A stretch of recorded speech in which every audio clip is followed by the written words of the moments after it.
పొరుగుడు కోపం పడితే మనం కోపం పడితే ప్రయోజనం ఏం లేదు. ఎందుకంటే జోగి రాసుకుంటే బూడిది రాలింది అన్నట్లుగా వాడి కోపానికి మన కోపానికి మధ్యలో ఏం పుడుతుందంటే పగ పుడుతుంది. ఆ పగం పుట్టినప్పుడు వారి మధ్యన వీరి మధ్యన పాపము మొదలవుతుంది. ఈ పాపానికి కారణం ఎవరంటే మనలో ఉన్న కోపమే. వినుటకు వేగిరి పాడువాడై ఉండాలి. చెప్పే మాట ప్రతి మాటను వినాలండి.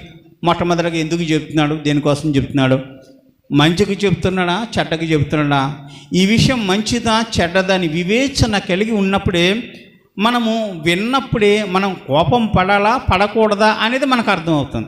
ప్రతి విషయానికి ఎదురువాడు చెప్పిన ప్రతి మాటకి కూడా మనం కోపం పుడుతూ పోతే మన కోపానికి అర్థమే ఉండదు. మనలోని ఆత్మ చెడిపోతుంది. దేవునిని ప్రశాంతంగా మనము మహిమపరచలేము, స్తుతించలేము. దేవుని నీతి మనలో నెరవేర్చబడదు. ఆయన నీతి ఏమైంది? వాక్యము మనలో నెరవేర్చబడాలి.